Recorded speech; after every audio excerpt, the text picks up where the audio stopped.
رسول پاک صلی اللہ علیہ وسلم احساس والے نبی ہیں، اور احساس حضور نے امت کا کیا، احساس والی زندگی گزاری، ہر لمحہ محبوب پریشان رہے۔ یہ تھوڑا عرصہ پہلے ڈاکٹر ہارون صاحب مسلمان ہوئے ہیں، اور ابھی انہوں نے 2-3 کتابوں کا انگریزی میں ترجمہ کیا ہے، اور بھی کچھ کتابوں پہ وہ کام کر رہے ہیں۔ ہالینڈ کے رہنے والے ڈاکٹر صاحب ہیں۔ توجہ ہے میری بات پر آپ عزیزوں؟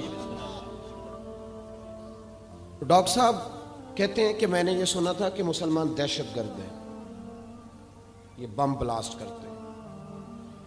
تو میں جہاں لفظ اسلام آتا تھا وہاں سے میں تھوڑا پچ جاتا تھا، پیچھے ہٹ جاتا تھا، لیکن میرے مزاج کے اندر یہ بات شامل تھی کہ میرے اندر اللہ نے بڑا انسانیت کا جذبہ رکھا ہوا تھا۔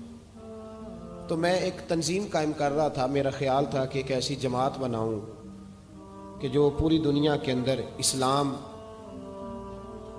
توجہ ہے میرے عزیزوں کی؟ کہتے میرا خیال تھا ایسی جماعت قائم کروں کہ جو پوری دنیا میں لوگوں کی خدمت کرے اور بغیر امتیاز کے کرے، اسلام والوں کی بھی اور غیر مسلموں کی بھی۔ لیکن مجھے بڑا دھچکا رہتا تھا کہ مسلمان سخت گیر قوم ہے۔ میں نے بہت ساری جماعتوں کا منشور اور دستور منگایا، اور میں نے کہا میں اپنی جماعت کا دستور لکھوں گا تو پہلے ذرا سارا میں مطالعہ کر لوں۔ ڈاکٹروں کا ٹیبل ہوتا ہے، اس کے اوپر شیشہ لگا ہوتا ہے، نیچے وہ جو چیز ضروری ہوتی ہے وہ رکھ لیتے۔ کہتے ایک مصر کے مولانا صاحب آئے ہوئے تھے ہالینڈ کے دورے پر، اچھی انگریزی جانتے تھے، تو کسی وجہ سے علیل ہو گئے۔ میرے پاس وہ آئے اور انہوں نے دیکھا کہ میں انسانی حقوق پر کچھ لکھ رہا ہوں، کام کر رہا ہوں، تو وہ دیکھ کر کے مجھے کہنے لگے کہ ڈاکٹر صاحب آپ کوئی تنظیم قائم کر رہے ہیں؟ میں نے کہا ہاں۔